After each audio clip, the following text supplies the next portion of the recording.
बुंदेलखंड की अयोध्या कही जाने वाली धार्मिक एवं पर्यटन स्थली ओरछा में विवाह पंचमी के अवसर पर पिछले करीब 500 वर्षों से चली आ रही भगवान श्री राम के सीता से विवाह की अद्भुत परंपरा का निर्वहन विधि विधान से किया गया। प्रति वर्ष विवाह पंचमी पर यहाँ के प्रसिद्ध श्री राम राजा मंदिर से बकायदा भगवान श्री राम की बारात जनकपुरी के लिए गाजे बाजे के साथ निकलती है।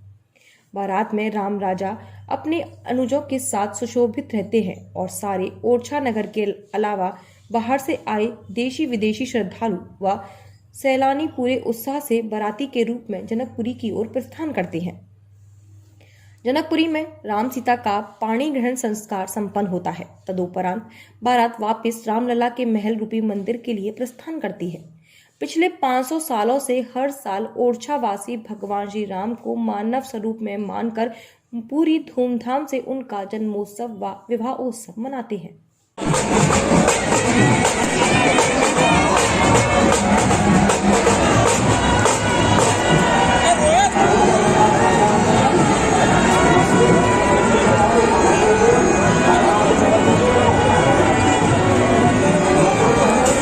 ये वर्षों पुरानी परंपराएं चली आ रही हैं। यहाँ भगवान राम जो है वो राजा के तौर पे हैं, तो यहाँ राजसी ठाट बाट के साथ भगवान की बारात निकल चुकी है और बारात का हजारों लोग यहाँ स्वागत करते हैं। पुलिस को गार्ड ऑफ ऑनर दी जाती है और यहाँ से बारात चल करके राम राजा मंदिर के पीछे से निकलेगी और पूरे नगर में भ्रमण करेगी।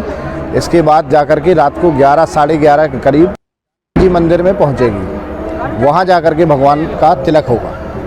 देखिए, प्रभु राम की जैसी इच्छा होगी वैसा ही होगा। कोरोना अपनी जगह है। कोरोना के जो हम लोगों का 2 गज दूरी का जो पालन करने का जो प्रयास हो सकता था वो करने का प्रयास भी करते हैं, लेकिन प्रभु राम का आज विवाहोत्सव का कार्यक्रम है तो निश्चित रूप से जनमानस में एक उत्सुकता भी रहती है और वातावरण भी ऐसा रहता कि चाहते हुए भी हम उनका पालन नहीं कर पाते। किस तरीके का भाई साहब आयोजन रहा और क्या इसमें अनुभूति रही आपकी? देखिए, हर वर्ष जो उत्सव का आनंद होता है उतना कोरोना के कारण से प्रभावित जरूर हुआ, लेकिन भगवान के दरबार में जो एक उत्सव होना चाहिए वैसा ही उत्सव आज बुंदेलखंड की कहे जाने वाली अयोध्या ओरछा में वैसा ही उत्सव है, वैसा ही आनंदमय है और सब लोग मीडिया के साथ ही और पूरा बुंदेलखंड आज गौरवान्वित अपने आप को महसूस कर रहा है कि आज शादी में सब सम्मिलित हुए।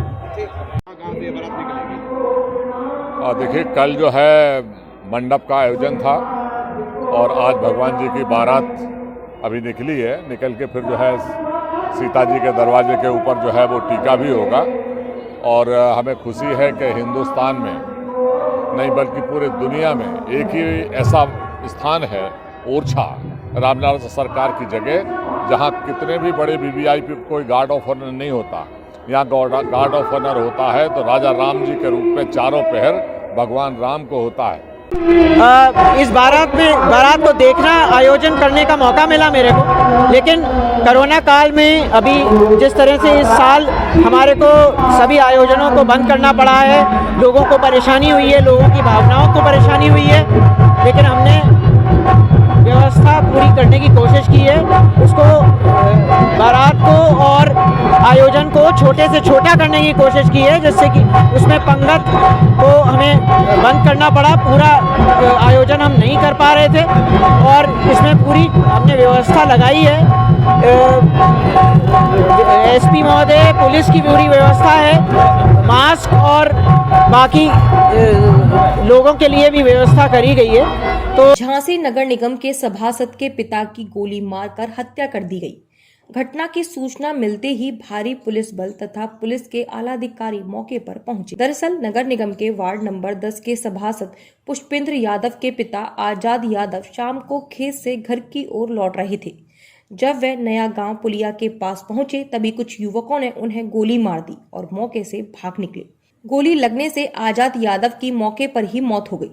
घटना का कारण फिलहाल स्पष्ट नहीं हो सका। वहीं हमलावर कौन थे तथा किस वाहन से आए थे, पुलिस इसके बारे में छानबीन करने में जुट गई है, जिसके बाद पुलिस ने शव को कब्जे में लेकर पोस्टमार्टम के लिए भेज दिया। थाना प्रेमनगर क्षेत्र के अंतर्गत नया गांव के पास प्रेमनगर के रहने वाले एक व्यक्ति आजाद यादव अपने खेत से लौट रहे थे। कुछ लोगों द्वारा उनकी गोली मार करके हत्या कर दी गई है। पुलिस मौके पे है और बॉडी को पंचायतनामा और पोस्टमार्टम कराया जा रहा है। अभियोग तहरीर प्राप्त करके अभियोग पंजीकृत किया जा रहा है। संदिग्धों की तलाश के लिए टीमों का गठन कर दिया गया। अभी इस जैसे ही तहरीर प्राप्त होती है उस आधार पर देखेंगे।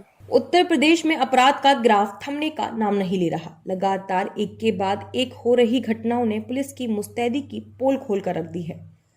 ताजा मामला जनपद सहारनपुर का है, जहां सदर बाजार के रामलीला ग्राउंड के पास रियासी इलाके में एक मकान के आगे खड़ी कार को चोरों ने चुराने की कोशिश की, पर यह कोशिश उनकी नाकाम हो गई। वहीं यह पूरी घटना सीसीटीवी में कैद हो गई और पीड़ित ने थाने में तहरीर देकर अज्ञात चोरों के खिलाफ गिरफ्तारी की मांग की है। इस बारे में जानकारी देते हुए पीड़ित प्रेम सुखीजा ने बताया कि रात को करीब 2 बजे करीब 4 बदमाश आए सेंट्रो गाड़ी में और वो मेरी गाड़ी चोरी करने का प्रयास कर रहे थे, जिससे मैंने रात को देखा, हमने शोर मचाया और वो शोर मचाने की वजह से भाग गए। इसकी हमने सीसीटीवी कैमरे से फुटेज निकलवा के प्रशासन को दे दिया है। 112 नंबर पे कॉल भी कर दिया था, पुलिस वालों को बता दिया है और सदर थाने में भी हमने एप्लीकेशन दे दी है। मैं अज्ञात बदमाशों के खिलाफ पुलिस प्रशासन से निवेदन करता हूं कि उसकी खुलासा करा जाए। सहारनपुर में अपराधों का सिलसिला लगातार जारी है। अपराधी अपराध की घटनाओं को अंजाम दे पुलिस को खुली चुनौती दे रहे हैं और इन घटनाओं से पुलिस पर सवालिया निशान खड़े होते हैं।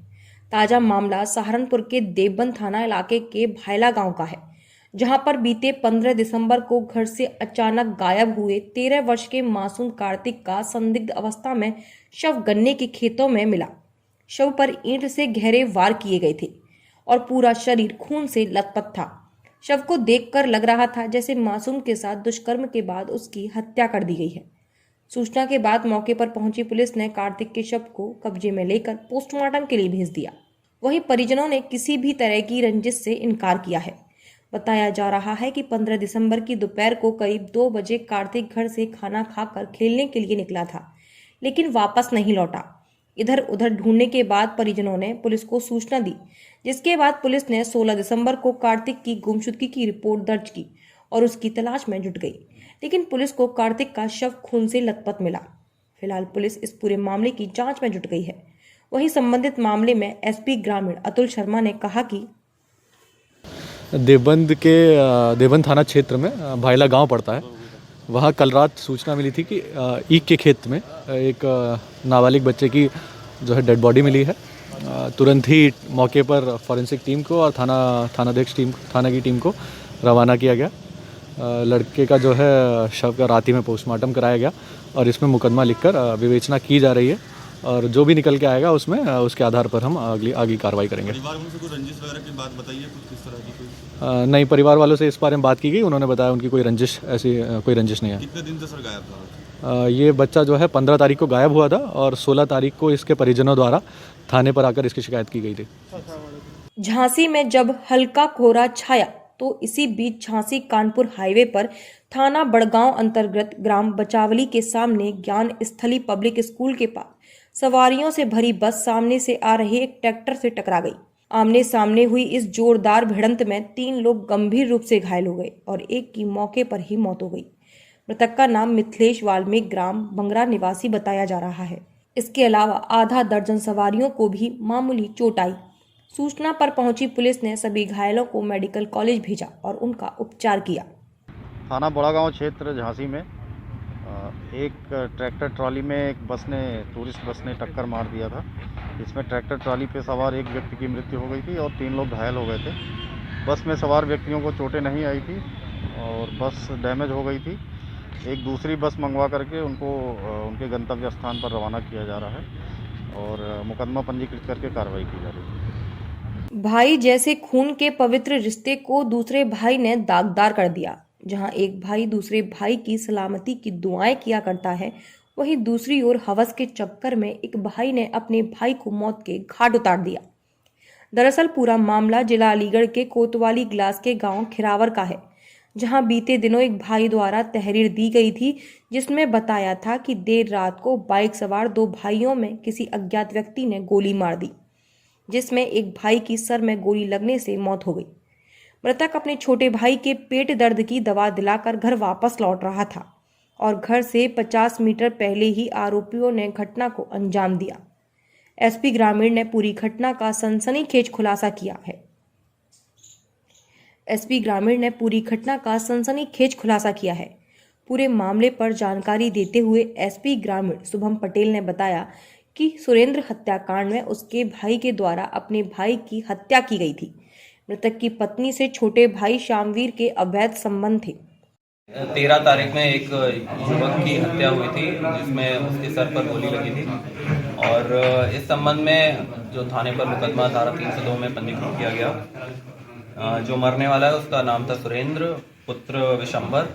इसमें जब पुलिस ने गहराई से तहकीकात की तो उसमें यह निकल के आया कि उसका जो सगा भाई है जिसका नाम है श्यामवीर उर्फ श्यामू, तो उसका ही ये किया हुआ था और उसकी हमने कॉल डिटेल्स वगैरह से हमने ये पता किया कि उसके अपनी भाभी के साथ, जो मृतक की पत्नी के साथ काफ़ी समय से उसकी बात चल रही थी और उसके संबंध भी थे।